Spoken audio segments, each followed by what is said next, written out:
Welcome again to Lakeshore Focus, a weekly show highlighting the key issues, important events, and interesting people in our region. I'm Keith Kirkpatrick. Recycling is extremely important and a simple process for the average citizen. Yet many people still do not recycle, and it is affecting our environment. With us today are Therese Davis, the Executive Director of the Recycling and Waste Reduction District of Porter County, and Jeanette Romano, the Assistant Director of the Lake County Solid Waste Management District. Holy waste removal. Those are really long titles. Yes, they are. Oh my gosh, do you guys have to recite those all the time? Yes, when you answer phone, yeah.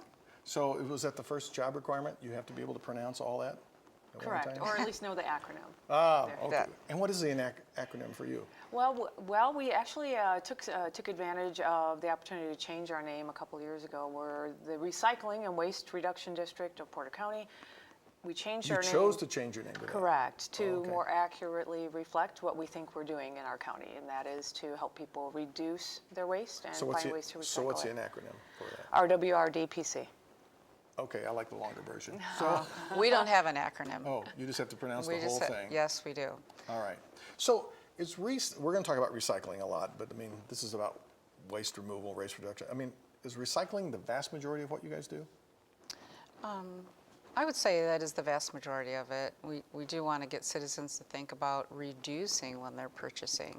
Okay, so that's part of it, education. Is that for you too? Education certainly is a substantial part of it, but I think for both of us in solid waste districts throughout the state, our goal is to help people recycle or rethink beyond the curbside bin. So many other ways to reduce your waste stream, recycle or repurpose or properly dispose of waste, keep it out of landfill. So do we seem to be beyond having to educate people about how important it is to recycle? I mean, doesn't everybody get it? No, actually they don't. There are some people that, you have to really do educate them. And we started in the schools with the school children and hoping that they take it home to the parents and help their parents along with it. But we still have people who don't understand about where all the trash goes and Correct. the environment and Correct. the earth. I think that some people still believe it's truly not happening. They don't trust the system, but we're here to say that it does. Yeah. It does absolutely happen. Well, I'm kind of starting, I do believe that our viewers and that watch our TV and public television are people who probably understand this issue, but I think there's a more to step to what has to be done kind of next. So you were talking about some of this education. What are some of the things you're trying to convince people of today? Trying to convince people, trying to educate people to the fact that just because something has a recycling symbol doesn't necessarily mean that it's recyclable in our area. For instance, a product like styrofoam packaging labeled number 6, it has a recycle symbol on it, but it absolutely is not recycled in our region. All right, I need to write this down. So the one that has a 6 on it is not good, right? Correct. So I put a little mark through it. That's correct. No 6. So what are you trying to educate people about, Jeanette? Well, we want to make sure that they're not illegal dumping their materials. That's what happens when they don't know what to do with it. And we hope that they contact us to find out. A lot of things that are going by the roadside are tires, appliances, those things. We have programs for residents where if they don't know properly what to do with them, they can bring them to a center to be properly recycled. What is up with that? I don't get that. Driving along the road and seeing a washing machine in the ditch. What's wrong with people? And that's why we need to reach out to them and educate them. Do you think how those do we people can get really that be message? educated? Yes, I do. I think that recycling or the proper management of waste, as we talked about a little bit before we got going here, it has to be simple, it has to be convenient. So when it's inconvenient for most residents, it's easier just to shove it off to the side, if you will, as opposed to giving it a little bit of thought of what to do with it. So give me some perspective, because I live in Valpo, so I know we have curbside recycling, but like in Porter County, what percentage, roughly, of the communities or residents are able to do curbside? In Porter County, we have 11 incorporated communities, and all but one of them has curbside recycling, either through their street department or a waste hauler. And then in the unincorporated parts of the county, waste haulers must provide recycling. So everybody has an opportunity to recycle at the curb for the most part, except that one community. And which community is that? I believe it's currently Burns Harbor. Okay. And how about in Lake County? In Lake County, all the 19 communities do recycle at the curb. We have drop-off centers that are for the residents that live in apartments or condominium dwellers that do not have that to them at the curb. So there's recycling in those communities at the curbside unless you live in an apartment or a multifamily Yeah, it housing? has to be larger than a fourplex. And they're supposed to be doing those- their own?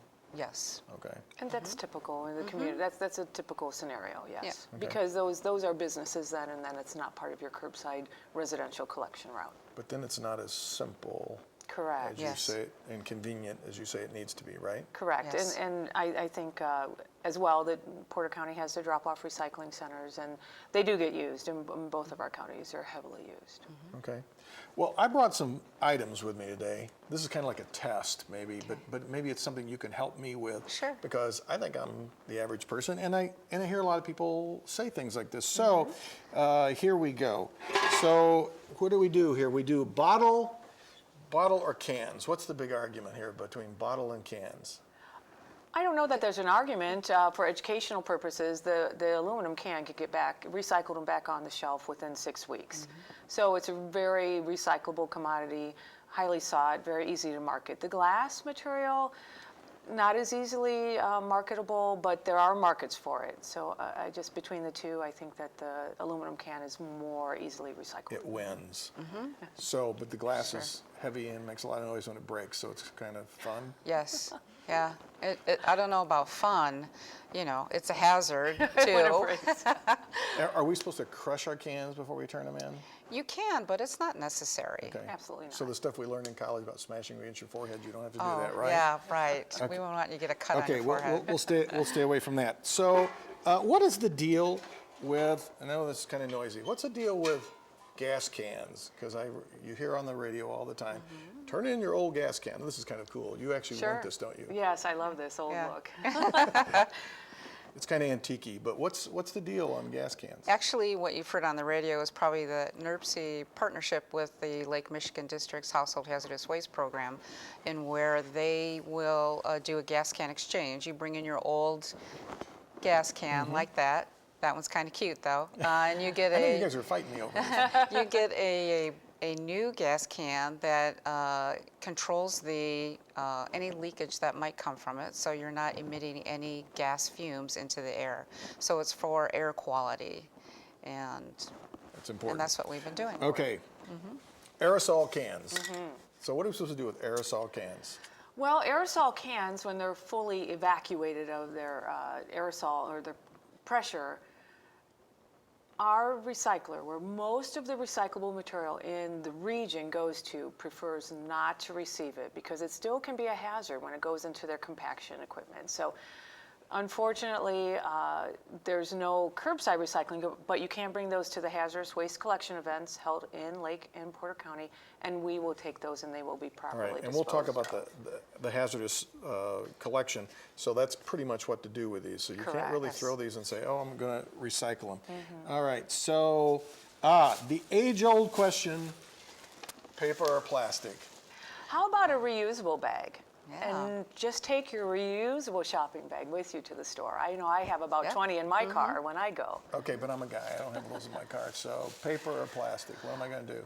Well, I would think that paper is your better bet, because the plastic, you'll see those flying through the air when they're not properly recycled, because there are areas at local storefronts that will take those, like Kohl's, What do they do with them? Strykoventils. Well, again, Jeanette's right. We don't want to have those in our curbside recycle bins or in the drop-off centers in our county because they're problematic at the facility where they end up. What you can do, as Jeanette said, is take them to a retailer that takes that film back and they recycle it along with their packaging film that they get when in their back room when they're unloading all their product. So these aren't curbside. Correct, they are not. So that doesn't really happen. But there's an outlet. There is a recycle outlet for them. So you have to take them someplace. Where you're going to shop again. Okay, shopping is, Sure. is the biggest thing. All right, the old styrofoam cup. Now this says on the bottom, it is a, oh, and you already told me, no sixes. Correct. So this doesn't recycle.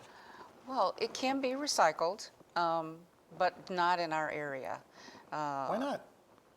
We don't have the market for it, nor do we have the equipment or technology for it right here in our area.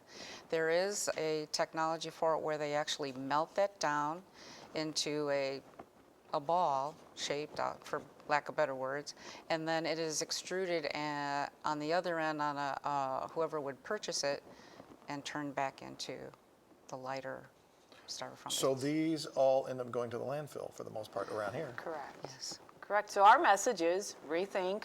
Don't even, if you can avoid buying those for your own use at home, but certainly don't do that. Take your own cup to work. Reuse cups. Don't get styrofoam. Okay. Avoid it at all costs. All right, so the inevitable gigantic trash bag. So what's the deal with the gigantic trash bags? Are we supposed to be using these, not using these?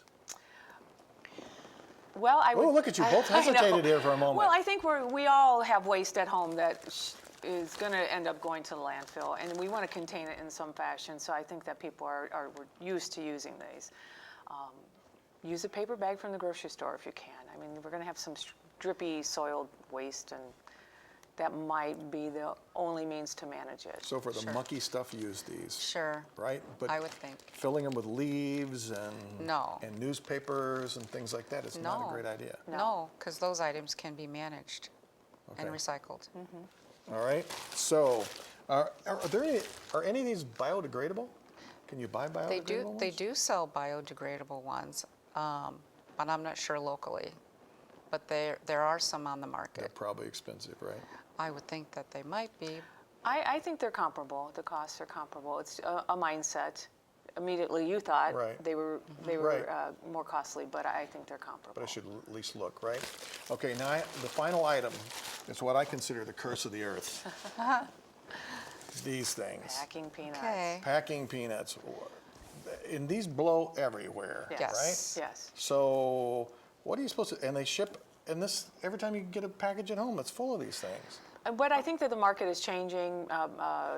Manufacturers and suppliers are going now with the blown up plastic bags as a cushioning. But in regards to these are styrofoam. So some of them now are starch-based. You could do the tongue test. You could put one to your tongue if it starts to melt. That's why they call these peanuts? Possibly. But maybe a UPS store, call first, don't inundate them. But a shipping store like that might take these back for reuse. Okay, Therese, why don't you tell me if that one is... I can. I'll do it. yeah. No, it's not starting to melt. It would start to melt Okay, this is a different one. immediately. I want You want to? equal treatment. Where has this been?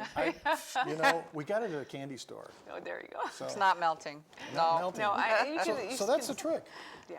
It's as simple as Right. that. And then if you do get those, you just can put them in your sink and rinse them with water and they'll melt, the starch-based ones. But otherwise, what are we supposed to do with these crazy things? Right. Again, I would take them to possibly a retailer that might want a shipping packaging store that might want to reuse them. Call them first, just don't inundate them with Sure. those. Why do they call these peanuts? I've tried to eat these. They are not edible. I do not know why they call them peanuts. They don't resemble peanuts. So just another one of those I crazy think somebody things? just named it that for ease, and that's what we got, peanuts now. How about electronics? What are people supposed to do with electronics? Well, in both of our districts, we have a very well-run electronic recycling program.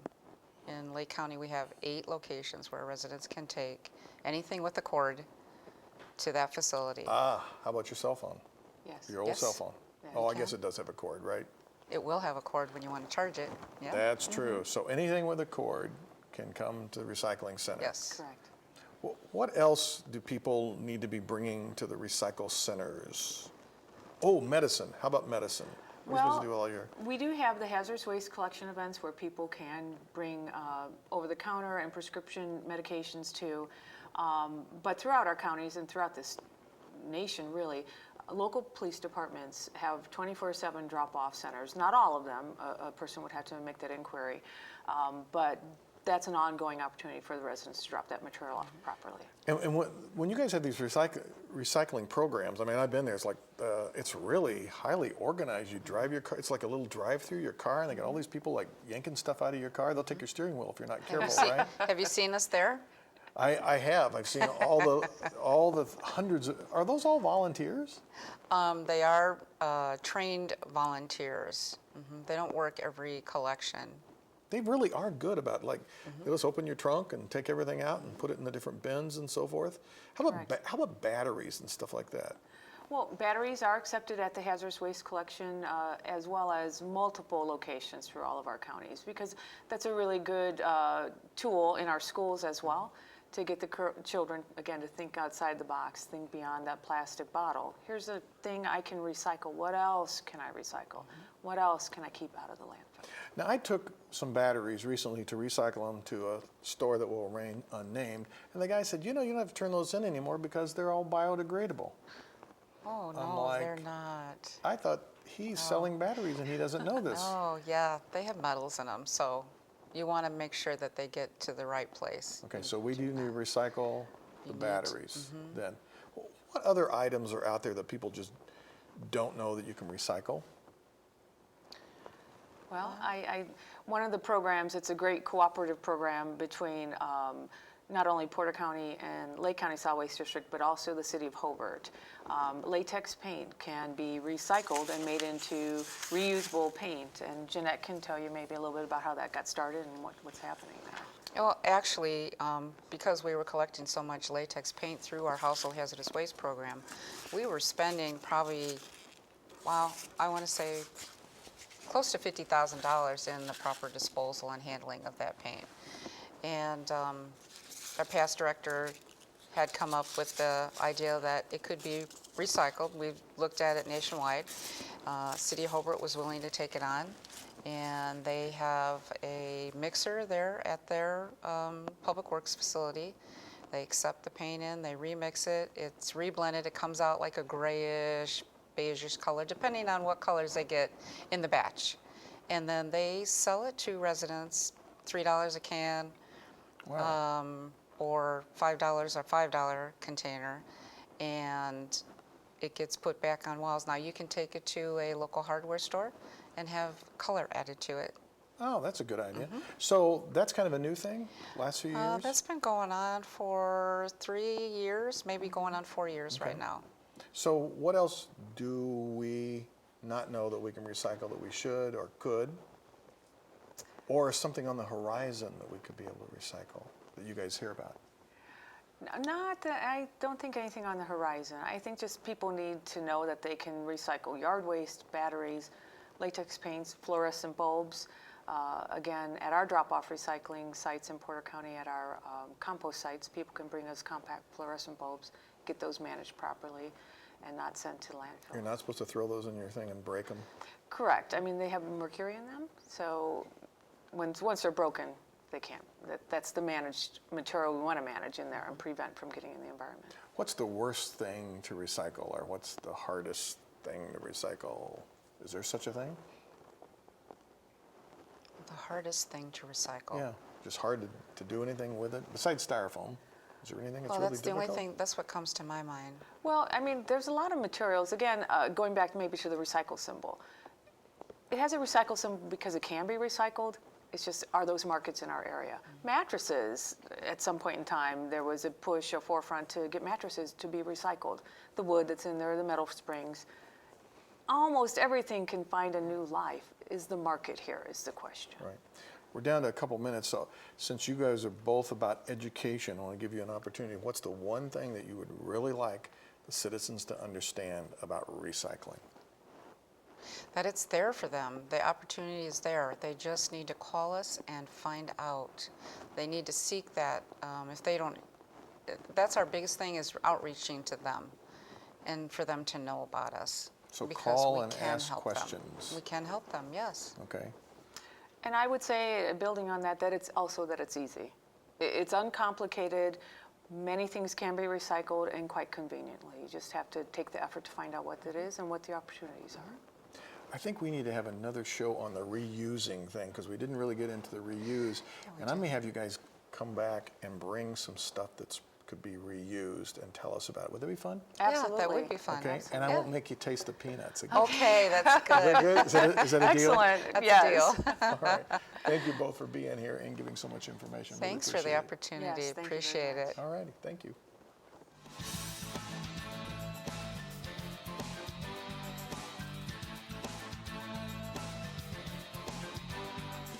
Why is it so hard to get people to recycle? I don't get it. Here are two thoughts to help you. It's easy, and sometimes people need encouragement. First, look how simple it is. You have to dispose of trash anyway, right? Place your recycling container next to your trash. When you move toward that last resting place for your item in question, take your item and just move it over to the recycling container. That's all you need to do. It's as simple as that. The second concept is a little more challenging. How to encourage people. At work, we have a document that is circulated to help everyone with recycling. I would like to share a few excerpts. It is entitled, Recycle versus Trash. It's not that difficult. It begins with, in the never-ending struggle to save the earth, be responsible citizens, and generally keep this place clean, we seem to be having some challenges. Everyone should have a trash and a recycle bin. The question is, what is recycled and what is trashed? Recycling is clean paper and cardboard. It is not pizza boxes with leftover sauce and cheese stuck to the bottom. You were supposed to have eaten that anyway. It is not paper towels or tissues that you've used to blow your nose or wipe cleaning chemicals with, mop the floor, and so forth. Get the idea? Recycling is plastic products with a universal recycling symbol placed on them. It is not plastic bags from the grocery store. We learned where those go. The funky little wrappers around the Twinkies you should have not eaten. The cellophane cover on your lean cuisine lunch, or even plastic silverware. Recycling is cans, bottles, and glass that are rinsed and clean. It is not your disposed of half-full can of pop, your stinky beer cans from home, or a moldy drink that spent too much time in the fridge. If it's soiled, it's spoiled. I hope this memo is helpful and is read with the same love and good humor that possessed its writing. I do reserve the right to be proven wrong by anyone who would like to educate me on the rules of recycling that I do not understand. I learned a few today. Whether they are from the city, the environmental community, recycling Nazis, or God, him, or herself. This old dog can learn new tricks. I hope you got a laugh or two and some education from this memo. Thanks for your cooperation. Signed, the management. I hope those hints were helpful, and hopefully you may have learned something on our show today. We truly appreciate you viewing of Lakeshore Focus. Your thoughts and comments are valuable to us. Please send them to our email address or reach us through our website, both of which are listed on your screen. You can view previous Lakeshore Focus shows through the website. Click on the TV tab, scroll down until you find Lakeshore Focus, and select an episode that intrigues you. Join us next week at the same time for another Lakeshore Focus. I'm Keith Kirkpatrick saying, make a positive difference in our world today.